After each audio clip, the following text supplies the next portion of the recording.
Hello दोस्तों, आप सभी का स्वागत है मेरी हॉरर स्टोरी में। अगर आप हमारे चैनल पर नए हैं तो चैनल को सब्सक्राइब कर लें। अगर वीडियो पसंद आए तो लाइक और शेयर करें। आज की कहानी ऐसा कहा जाता है कि मोहब्बत में व्यक्ति किसी भी हद तक जा सकता है और इसमें वो हर तरह की गलतियां कर बैठता है। हमने और आपने मोहब्बत में पागल हो चुके कई व्यक्ति को देखा होगा जो मोहब्बत में अपनी जान दे बैठते हैं। लेकिन आज मैं आपको एक ऐसा किस्सा सुनाने जा रहा हूं जिसके बारे में शायद ही आप कभी सुने होंगे। ये किस्सा एक ऐसा किस्सा है जो बाकी सभी से बिल्कुल हटकर है, जो अपने आप में एक ऐसा डरावना रहस्य समेटे हुए है जिसे सुनने के बाद ही आप इसे महसूस कर सकेंगे। एक बार चढ़ता हफ्ता हुआ आकाश अपनी मां के पास आकर बैठ जाता है और कही लगता है कि मां, मुझे बहुत तेज से भूख लगी है, जल्दी से कुछ खाने के लिए दो। कि इससे पहले तो आज तक मुझे इतनी तेज से भूख नहीं लगी है, पर आज क्या बात है मां, आकाश से कहती है और खाना लाकर आकाश को देती है। आकाश जल्दी जल्दी खाना खाकर फिर बाहर जाने लगता है। मां पूछती है, अरे अभी तो तुम आए हो, बाहर से फिर क्या काम आ पड़ा?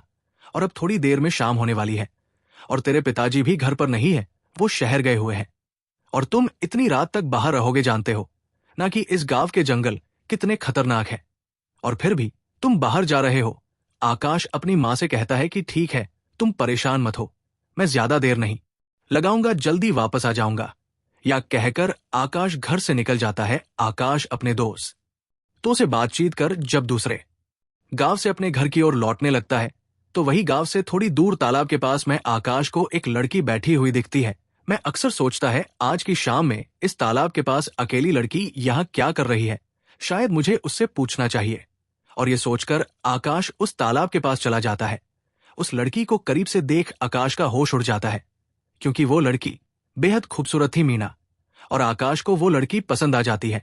आकाश उस लड़की से उसका नाम पूछता है तो वो लड़की अपना नाम मोनिका बताती है और तुरंत ही उठकर वहां से चली जाती है। सो उसे रोकना चाहता है, लेकिन फिर वो कुछ सोचकर उसे नहीं रोकता है। धीरे धीरे अब रात होने वाली थी, इसलिए अब आकाश भी अपने घर को लौट जाता है। कि उस रात आकाश को नींद नहीं आई, बस आकाश के दिमाग में उस लड़की का खूबसूरत सा चेहरा घूम रहा था, क्योंकि आकाश को पहली नजर में ही उससे प्यार हो चुका था। कि अब आकाश को सिर्फ यही इंतजार था कि कब शाम हो और मैं उससे मिलने जाऊं। जब डाला और जब शाम हुई तो आकाश फिर से जाने लगा। आकाश को बाहर जाते देख उसकी मां पूछती है कि तुम शाम को ही बाहर क्यों जाते हो? जानते हो ना कि अभी तुम्हारे पिताजी भी यहां नहीं है। कभी कभार महीने में वो एक बार आ जाते हैं। कि अगर तुम्हारे साथ कुछ गलत हुआ तो मैं अकेले क्या करूंगी? आकाश कहता है कि कुछ नहीं, यस, मैं अपने दोस्तों से मिलकर थोड़ी देर में आ जाऊंगा। और ये कहकर फिर घर से निकल जाता है। आकाश फिर गांव से बाहर उसी तालाब के पास जाता है और वो देखता है कि वो लड़की वही गुमसुम अकेली बैठी हुई है। आकाश उस लड़की के करीब जाकर इधर उधर की बातें कर उसे रिझाने लगता है कि वो लड़की जिसका नाम मोनिका था, वो भी आकाश से बातचीत करने लगती है। धीरे धीरे दोनों के बीच प्रेम बढ़ जाता है और वह दोनों एक दूसरे को बेहद चाहने लगते हैं। आकाश हर रोज अपनी मां से झूठ बोलकर जंगल पार कर दूसरे गांव मोनिका से मिलने जाता था और यह सिलसिला काफी दिनों तक चल रहा था।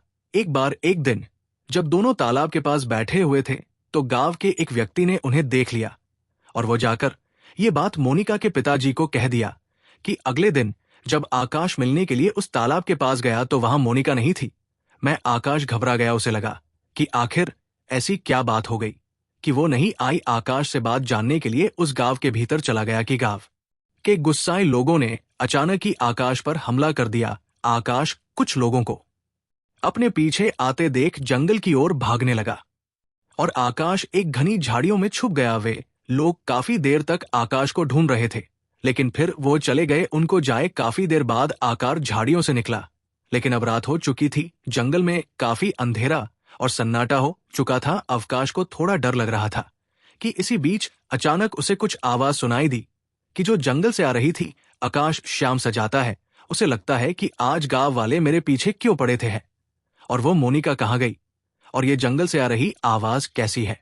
शायद मुझे वहां जाकर देखना चाहिए। और आकाश जंगल से आ रही आवाज की ओर बढ़ने लगता है। वहां पहुंचकर वो एक पेड़ के पीछे छिप जाता है और देखने लगता है। आकाश अपने सामने जो देखता है तो उसके होश उड़ जाते हैं। आकाश देखता है कि वहां दो आदमी थे जिनके पास मोनिका की लाश थी और वह उस अलापकारी एक गड्ढे में दफन कर रहे थे। आकाश अंदर ही अंदर रोने लगता है। उसे लगता है कि आखिर मोनिका को कौन मारा और क्यों, और ये लोग कौन हैं कि जो मोनिका के लाश को सबसे छिपाकर जलाने के बजाय इसे दफन कर रहे हैं। ये देख आकाश को बहुत गुस्सा आ रहा था, लेकिन वो कर भी क्या सकता था कि लाश को दफन कर जब वो चले जाते हैं तो उसके बाद आकाश उस खबर के पास जाता है। मोनिका के कवर को देखकर आकाश रोने लगता है, क्योंकि वो मोनिका से बेहद प्यार करता था। आकाश उस वक्त इतना बेचैन था है कि उसे अपने घर जाने के बारे में भी ख्याल नहीं आ रहा था। वक्त गुजरा जा रहा था, रात और गहरी होती जा रही थी है, लेकिन आकाश मोनिका के खबर को बस निहारे जा रहा था। शायद उसके याद में खो चुका था। लेकिन तभी अचानक आकाश उठता है और पेड़ से एक मोटी टहनी तोड़कर कब्र को फिर से खोदने लगता है।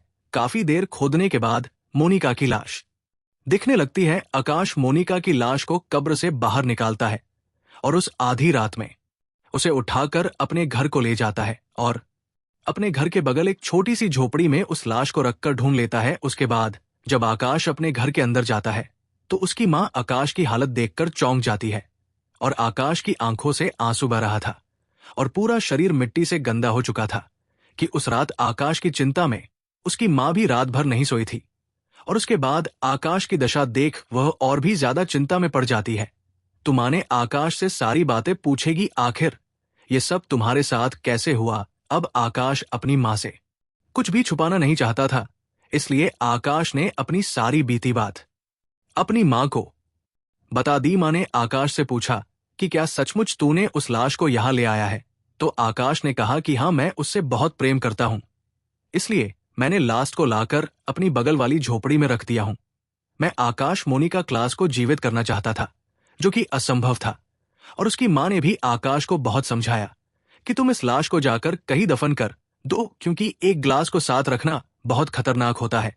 तुम अभी जाकर इस लाश को दफन कराओ। आकाश ने कहा कि मैं हरगिज ऐसा नहीं करूंगा। कि मां समझा चुकी थी कि आकाश उसकी याद में गलत सही की पहचान नहीं कर पा रहा था। उसकी मां को एक तरकीब सूझी। उसने आकाश से जाकर कहा, ठीक है कि हम दोनों नहीं दफन करेंगे उस लाश को, लेकिन अब काफी रात हो चुकी है कि चलकर अभी सो जाते हैं, कल सुबह देखेंगे कि आखिर क्या करना है।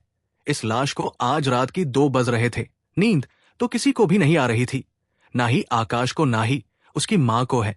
लेकिन मां ने देखा कि आकाश जब धीरे धीरे सोने लगा तो वह चुपके से घर से बाहर निकल जाती है और उस झोपड़ी में चली जाती है जिसमें मोनिका की लाश थी। कि जब सुबह हुई और जैसे ही आकाश की आंखें खुली तो वो सीधा उस झोपड़ी की तरफ भागा।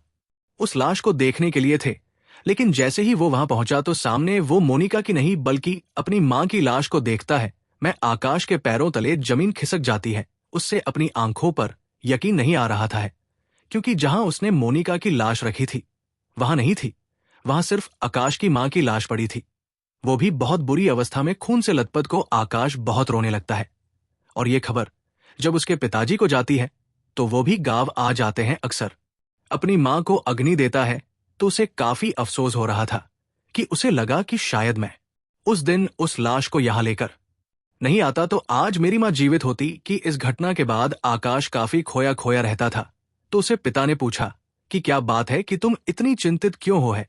जो होना था सो हो गया, अब चाहकर भी हम इसे बदल नहीं सकते। कि छोड़ ये सब कुछ, चलो इस गांव से शहर चलते हैं, क्योंकि ऐसे भी अब कुछ नहीं बचा है। यहाँ आकाश अपने पिताजी से कहता है, ठीक है मैं थोड़ी देर में आता हूं है।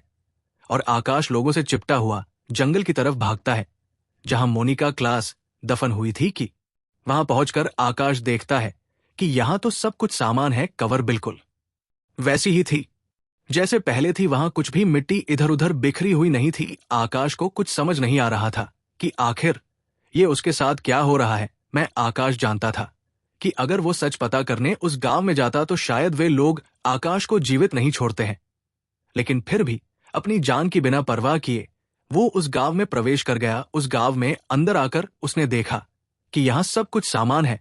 उसे कोई भी नहीं घूम रहा, मानो जैसे इसे कोई जानता नहीं हो। आकाश समझ चुका था कि अगर ये लोग हमें जानते तो हमारे गांव भी तो आ सकते थे, लेकिन वो नहीं आए। क्या ये सब कुछ मेरे मन का वहम था। मैं आकाश ने उस गांव में अपने दोस्तों से उस मोनिका नाम की लड़की के बारे में पूछने लगा तो उसके दोस्तों ने कहा कि नहीं तो ऐसी तो कोई लड़की इस गांव में नहीं रहती है।